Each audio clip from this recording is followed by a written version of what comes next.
Guys ये share holding pattern देख के आपको क्या लगता है ये किस तरह का स्टॉक होगा? बहुत स्ट्रॉन्ग स्टॉक है या कमजोर स्टॉक है? आप देख के बताओ। देखो प्रोमोटर्स की होल्डिंग कितनी है, लगभग 50% के आसपास। फॉरेन इन्वेस्टर्स की कितनी है, 21.86%। पहले कितनी थी, 11%।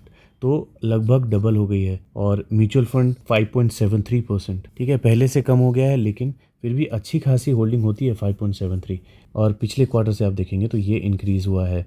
इवन FII का भी देखेंगे तो पिछले क्वार्टर से इंक्रीज़ हुआ है, उसके पिछले क्वार्टर से भी देखेंगे तो इंक्रीज़ हुआ है, म्यूचुअल फंड भी और FII भी। तो क्या लगता है किस तरह की कंपनी होगी ये? कुछ लोगों ने इसके बारे में पूछा था इसलिए मैं इस पे वीडियो बना रहा हूँ, अदरवाइज आप मैक्सिमम का चार्ट देख रहे हो। देखो ये कब आई थी, 2016 में आई थी ये कंपनी, और आते ही कुछ दिन के लिए बस ऊपर गई और उसके बाद खतरनाक फॉल। कब तक, 2020 तक। और 2020 के बाद ये फिर भागी थी। तो आपको पता है 2020 के बाद 80 to 90% कचरा कंपनीज इसी तरह से भागी थी। और अभी इसमें दोबारा क्या हो रहा है, दोबारा से इसमें फॉल हो रहा है। कब से, जब से पूरे मार्केट में फॉल था तभी से। ठीक है, तो बेसिकली कहना मैं ये चाह रहा हूँ कि ये स्टॉक कोविड से पहले से ही वीक था, पहले ये स्ट्रांग नहीं था जो इस पे आप अभी जाके इन्वेस्टमेंट करोगे। ठीक है, तो FII इसमें स्ट्रांग है, म्यूचुअल फंड इसमें बुलिश है। रीजंस क्या है वो ही लोग जानते हैं, लेकिन मैं सिंपली ये जानता हूँ कि अगर किसी स्टॉक ने कभी परफॉर्म किया ही नहीं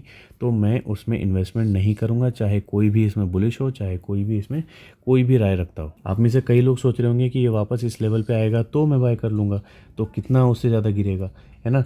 ये यहाँ पे आ जाएगा तो भी मैं इसमें बाइंग नहीं करूँगा। मैं अपनी बात कर रहा हूँ, आपको इन्वेस्टमेंट करने से रोक नहीं रहा, लेकिन मैं आपको बता रहा हूँ कि कोई स्टॉक अगर बहुत ज़्यादा ऊपर नहीं गया है तो वो गिरने के चांसेस फिर दोबारा भी रखता है। अगर इसके बाद मान लो अगर ये यहीं से ऊपर चला जाता है, ठीक है, या फिर यहाँ गिर के यहाँ से ऊपर जाता है, तो वो आगे जाके फ्यूचर में फिर से गिरेगा। तो अगर आप इसमें इन्वेस्टमेंट कर रहे हो तो मैं ये कंसिडर करूँगा कि आप क्या हो, स्विंग ट्रेडर हो। ठीक है, जो नीचे में खरीदता है ऊपर में सेल कर देता है। तो अगर आप स्विंग ट्रेडर हो तो आपके लिए ये स्टॉक बहुत अच्छा हो सकता है। लेकिन अगर आप लॉन्ग टर्म इन्वेस्टमेंट के लिए देख रहे हो, 3 साल 5 साल 10 साल की आप होल्डिंग बनाना चाहते हो, तो इस स्टॉक से बिल्कुल ही दूर रहना चाहिए आपको। कौन सा स्टॉक है ये है एडवांस्ड एंजाइम टेक्नोलॉजीज लिमिटेड, जिसे शॉर्ट में बोलते हैं एडवेंजाइम। ठीक है, कोविड के टाइम पे बहुत फेमस हुई थी ये कंपनी, कोविड के बाद में एक्चुअली इसके रिटर्न्स की वजह से। मार्केट कैप कंपनी है, मार्केट कैप अच्छा है, 3241 करोड़ का मार्केट कैप है।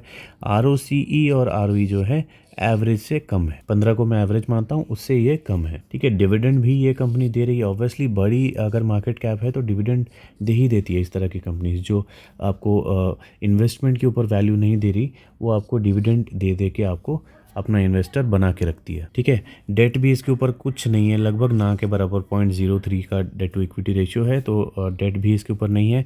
इवन जो प्रमोटर्स होल्डिंग है उसमें से कुछ भी इन्होंने गिरवी नहीं रखा हुआ है।